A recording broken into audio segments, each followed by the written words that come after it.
اگر غیر مسلم قرآن مجید کی توہین کرتا ہے، نبی کریم صلی اللہ علیہ وسلم کی توہین کرتا ہے تو ہم پینک ہو جاتے ہیں، ہم سے برداشت نہیں ہوتا، اور حالانکہ ہونا بھی ایسے چاہیے۔ لیکن جب ہم مسلمان یہ کام کرتے ہیں، جب ہم منبر رسول پر بیٹھ کر توہین کرتے ہیں، جب ایک دوسرے کو گالیاں نکالتے ہیں، جب ہمارا موبائل جس پر گانے کی رنگ ٹون لگی ہے وہ مسجد میں بجتا ہے، تب ہمیں کوئی احساس نہیں ہوتا، تب ہمیں کوئی خیال نہیں آتا کہ ہم بھی اس وقت وہی گستاخی کر رہے ہیں جو غیر مسلم کرتے ہیں۔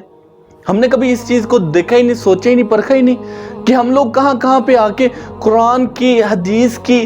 سنت رسول صلی اللہ علیہ وسلم کی، اللہ تعالیٰ کی توہین کر جاتے ہیں اور ہم اس سے بے خبر رہتے ہیں۔ غیر مسلم تو ایک صریحاً گستاخی کرتے ہیں، ہم پتہ نہیں کیسے کیسے معاملات زندگی میں ایسی گستاخیاں کر جاتے ہیں کہ ہمیں اس چیز کا اندازہ ہی نہیں ہوتا، ہم اس چیز کو نظر ثانی کرتے ہی نہیں ہیں۔ شیطان نے سوچا بھی نہیں ہونا کہ اس کی آواز یعنی کہ سونگ مسجد میں بجے گا، شیطان نے سوچا ہی نہیں ہونا کہ مسلمان منبر رسول پر بیٹھ کر ایک دوسرے کو گالیاں نکالے گا۔ سوچا ہوگا؟ شیطان تو الٹا ہم پر حیران ہو رہا ہوگا کہ یہ تو مجھ سے بھی آگے نکل گئے۔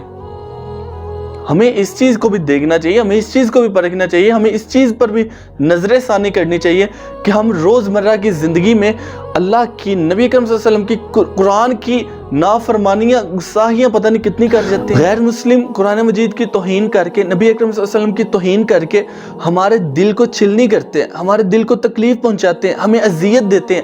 تو ہمیں کیا چاہیے؟ ہم اپنی اولاد کو، آنے والی جنریشن کو قرآن کی تعلیمات دے کر، قرآن کا داعی بنا کر، قرآن کا حافظ بنا کر ان لوگوں کو تکلیف دیں۔ ہم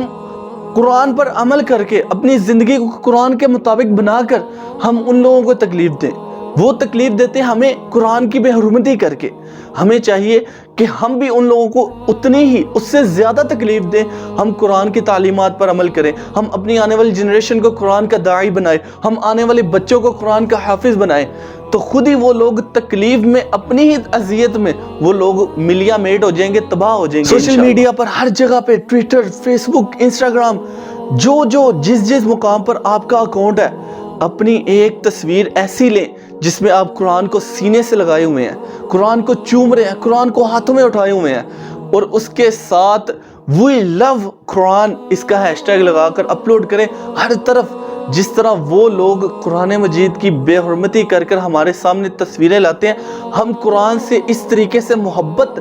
وہ دکھا کر ان کو تکلیف دیں۔ ہم قرآن کو اتنی ہی زیادہ اپنے قریب کریں جتنا وہ ہمارے سے دور رہ کر ہمیں قرآن کے مختلف قسم کی توہین کر کے ہمیں تکلیف دیتے ہیں۔ ہم یہاں پر بیٹھ کے، اپنے گھر میں بیٹھ کر، اپنے ملک میں بیٹھ کر،